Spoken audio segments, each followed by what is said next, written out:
महापुरुषों और मित्रों, आपके चरणों में प्यार भरा धन्य निरंकार जी प्रवान होवे, नमस्कार प्रवान होवे जी।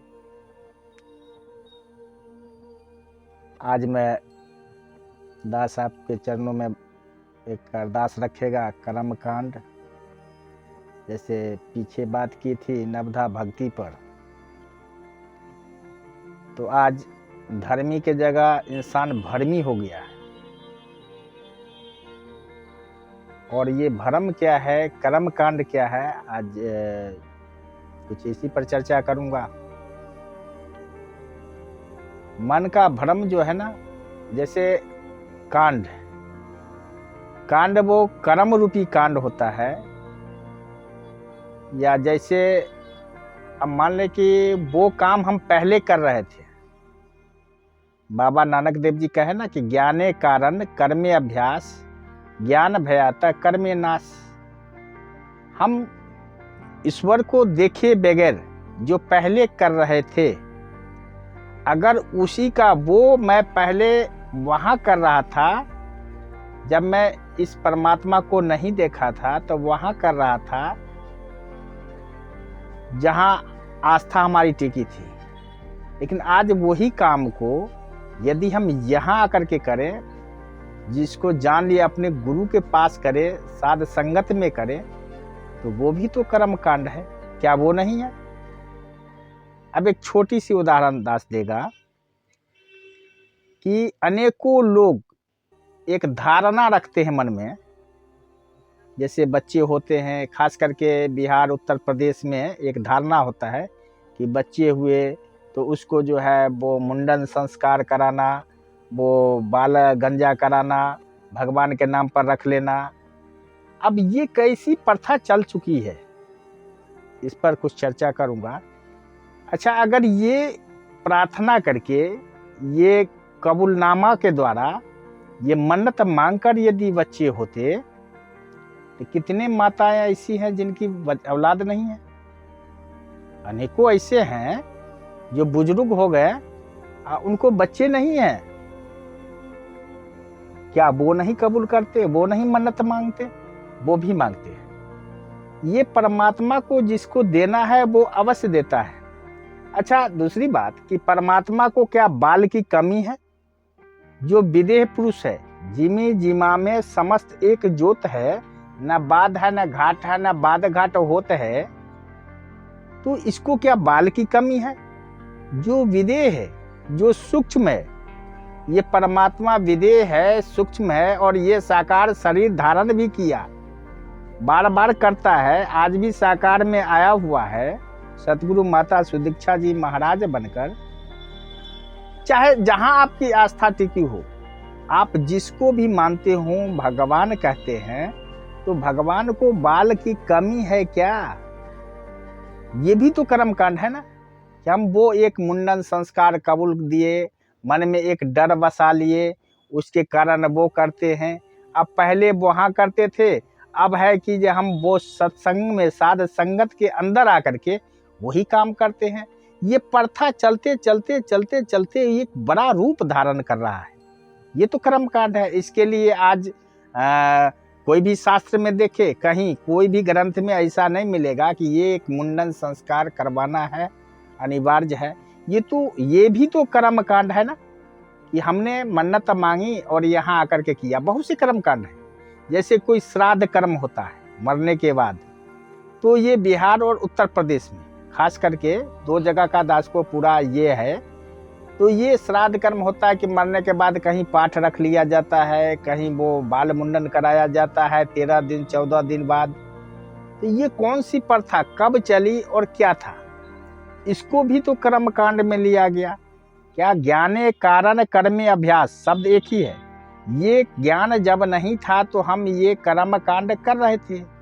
आज हम संगत रख के भी ये कर्म कांड यदि कर रहे हैं, इसका मतलब कि हम इस परमात्मा को समझ नहीं पाए। अगर कोई व्यक्ति, मान लिया जाए कि मेरे पिताजी मुझे गोद में लालन पालन किए, गोद में रखे, गोद में खिलाए, मुंह पर खिलाए, गोद में लेके घूमते रहे, मुंह में खिलाए, पालन पोषण करके इतने बड़े किए। मेरे लिए मकान बनाए, एक एक रुपया को जोड़कर मेरे लिए मकान बनाए, जमीन जायदाद रखा उन्होंने।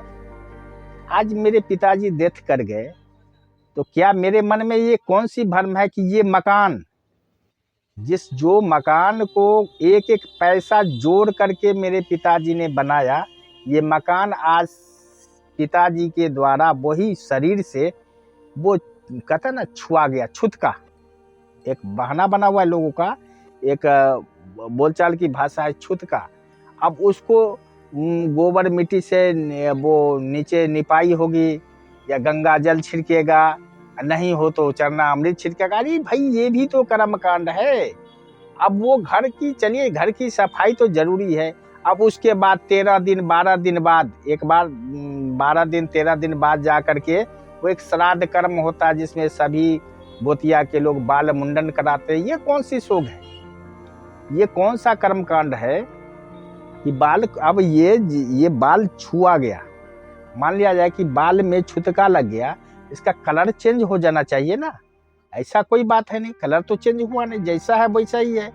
अच्छा बाल छुतका, मान लिए कि बाल छुआ गया, कुछ लोग का ये धारणा है कि वो लाश को जलाया जाता था, कुछ बैक्टीरिया उठता है, कुछ कीड़ा होते हैं ऐसे जो, तो वो सारे लोग जाते हैं समाज के, सिर्फ गोतिया के नहीं जाते, सारे लोग, सबको बाल छिला लेना चाहिए, सब बाल इसका मुंडन करवा लेना चाहिए।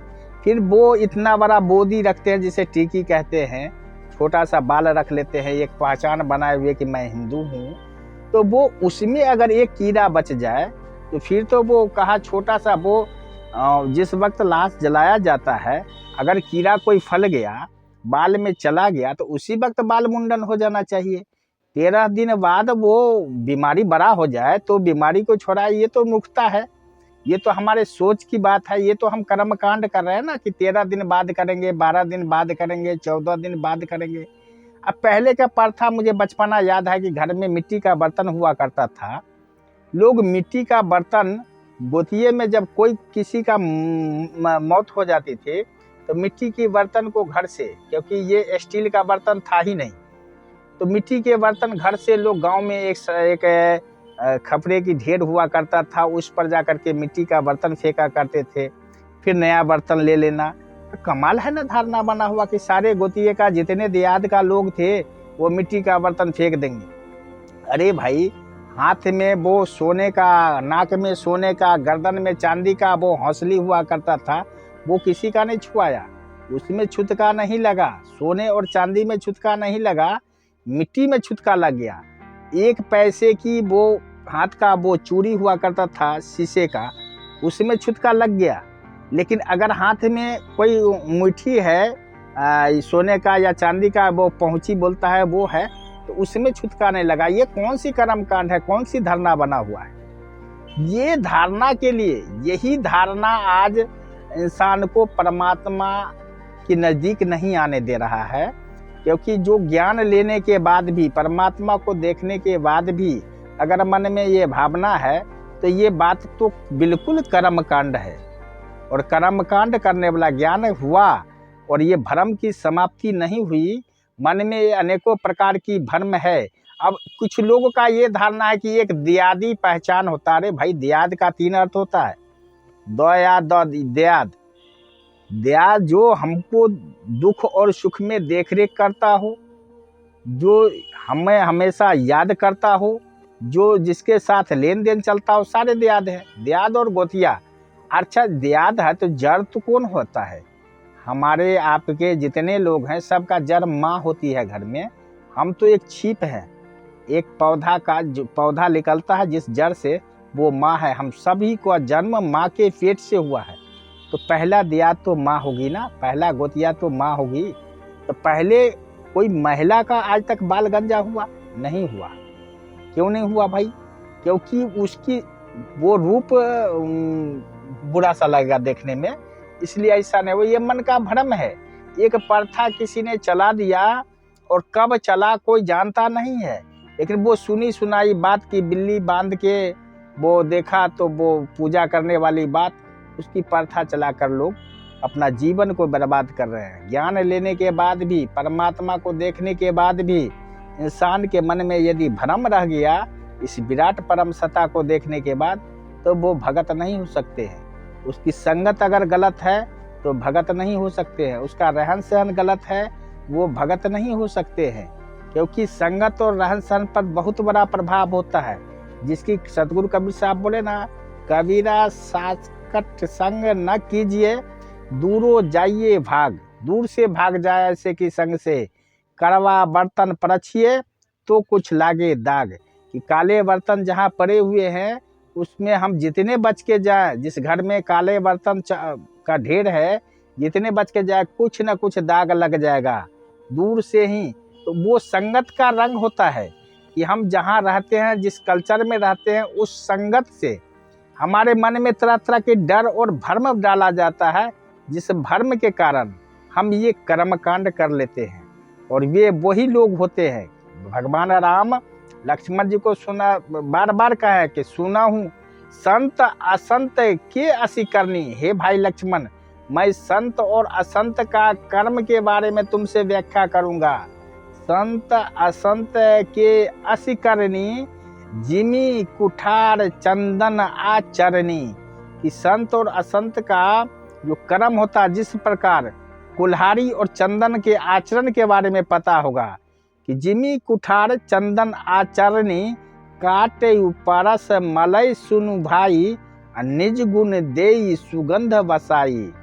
कि संत असंत के जो गुण होते हैं वो बता रहे हैं कि वो ठीक चंदन और कुल्हाड़ी के समान होता है।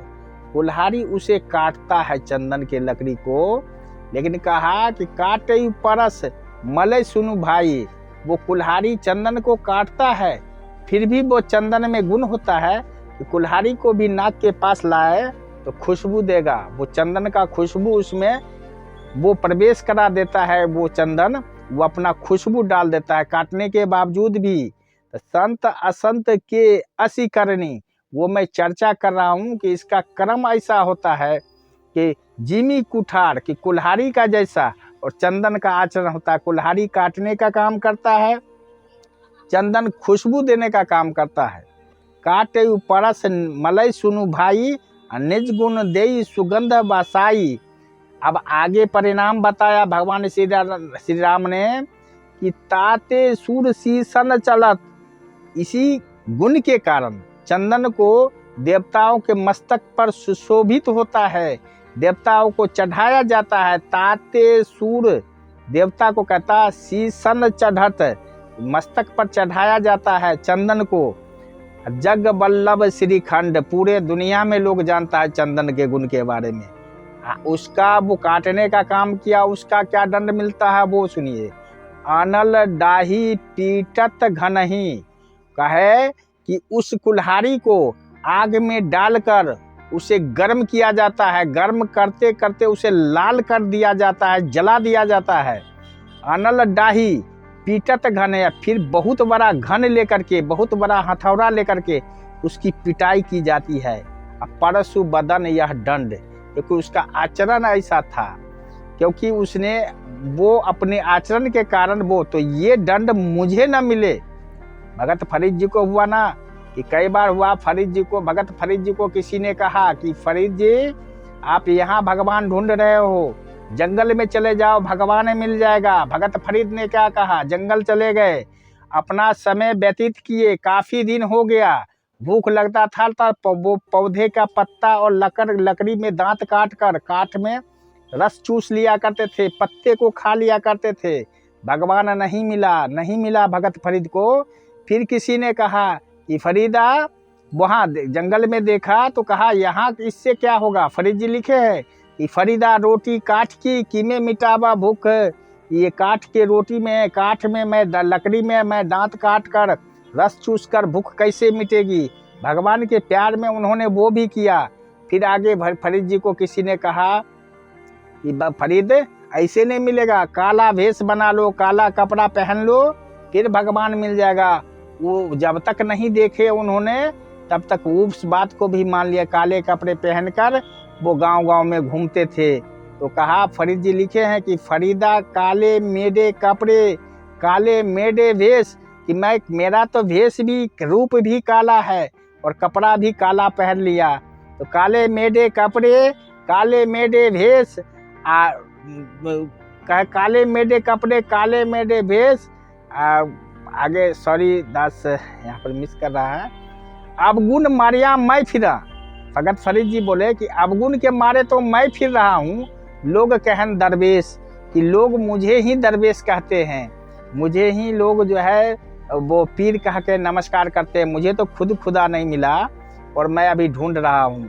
तो किसी ने कहा, फिर कहा कि फरीद जी इस काले मेढे कपड़े से भी भगवान मिलने वाला नहीं है, आप मंदिर में जाके बस जाओ, वहाँ भगवान मिल जाएगा। फिर फरीद जी ने क्या किया, गए तो देखे कि उन्होंने लिखा है कि फरीदा दर दरवाजे जाय के रोज पिटे घड़ियाल, कि मैं देखा कि मंदिर में वो घड़ी घंट बजाया जाता है ना शाम के शाम, उस पर भगत फरीद जी ने बोला कि फरीदा दर दरवाजे जाय के रोज पिटे घटियाल, ई निर्दोषी मारते, कहे कि ये निर्दोष है बेचारे, सारा दिन टांगा रहता है मंदिर में, इसने कोई दोष नहीं किया, फिर भी इसे शाम को शाम पिटाई लगता है, घंटी बजाने वाला उसकी पिटाई करता है, घड़ी घंट पर पिटाई करता है तो टन टन टन बोलता है।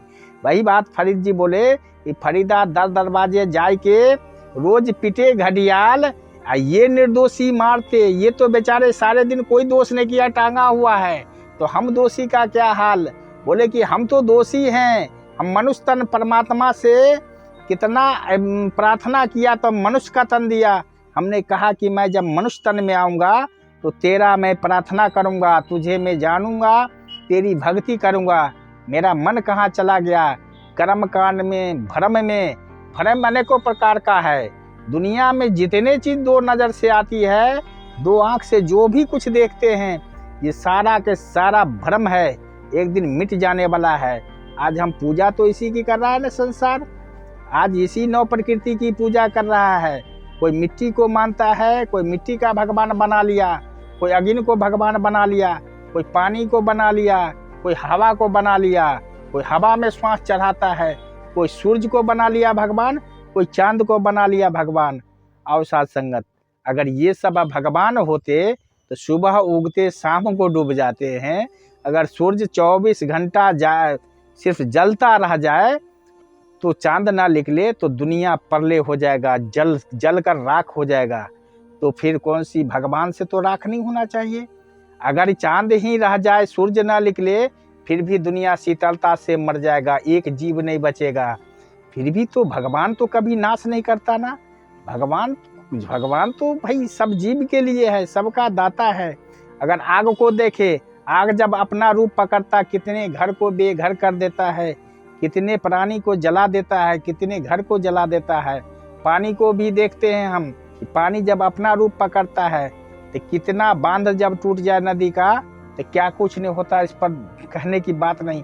यही बात हवा की है, अगर हवा चल जाए जोर से तो कितने घर को, तूफान जब आता है तो वो तूफान में कितने मकान टूट जाते हैं, कितने लोग के क्या हो जाता है, वो तो कहने की बात नहीं, सभी जानते हैं।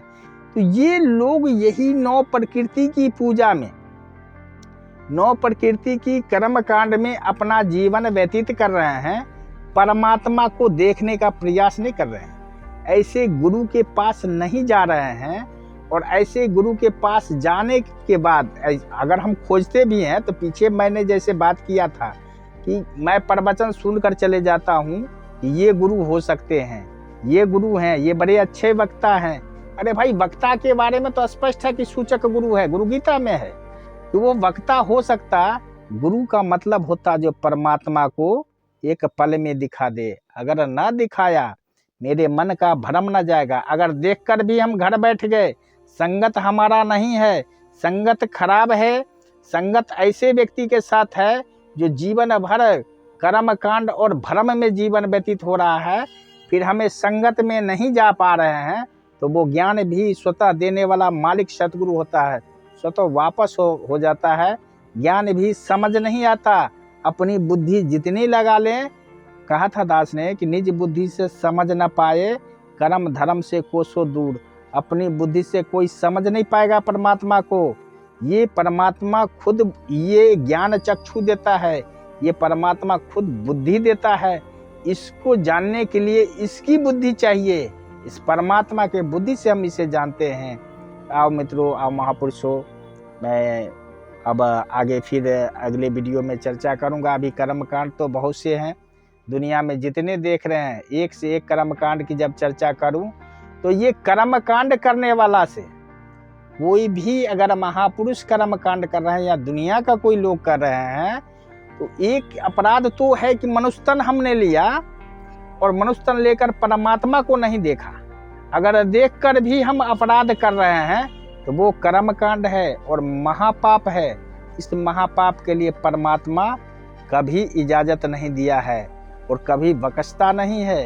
ये माफ भी नहीं होता कि ईश्वर को देखकर हम दूसरा ईश्वर बना लें और ईश्वर के बराबरी में उसका बंदगी करना चालू कर दे, उसकी पूजा करना चालू कर दे। ये माफ नहीं करता। कहा कि अल्लाह पाक दुनिया का सारा गुनाह माफ कर सकता है, लेकिन अल्लाह नमाज को माफ नहीं करता, कदापि नहीं करता। जो व्यक्ति नमाज नहीं पढ़ता, इसका सिमरन नहीं करता, प्रार्थना नहीं करता है, इसकी एहसास में नहीं रहता है, जो इसको देखा नहीं, बिन देखे की उस्तत करनी, अंबरते हाथ लाना है, बगैर देखे अंधेरे में जो तीर चलाता है, अंबर को हाथ लगाना चाहता है, वो उससे तो परमात्मा बहुत नाराज होता है, क्योंकि ये सर्वव्यापी है, हमारे सामने है। आज जरूरत है ऐसे सतगुरु हैं, वक्त के पैगंबर आया हुआ है, ऐसे के चरणों में जाकर हम एक पल में इस परमात्मा विराट को देखकर भ्रम मिटा ले, संगत से जुड़े रहें। साध संगत के चरणों में वो शक्ति है, हमारे मन का भ्रम दूर कर देगा। संगत करते रहें, धीरे धीरे मन से सारा विकार दूर हो जाएगा। यही विकार के मुंडन का चर्चा है। मुंडन संस्कार की जो आज अभी दास बात किया, मुंडन तो मन में अनेकों भ्रम रूपी जो बाल उगे हुए हैं, जो दुनियावी विकार, जो कर्म कांड और भ्रम का बाल उगे हुए हैं परमात्मा के प्रति, इस बाल को मुंडन की आवश्यकता है। और मन का मुंडन सिर्फ सतगुरु करते हैं। हम अपने मन की मुंडन करवा लें और सतगुरु के द्वारा जब मुंडन संस्कार हो जाएगा, परमात्मा को हम देख लेंगे, फिर हमारी भक्ति की शुरुआत होगी। तो इन्हीं बातों से आपसे इजाज़त चाहूँगा। प्यार से कहिए धन्य निरंकार व नमस्कार।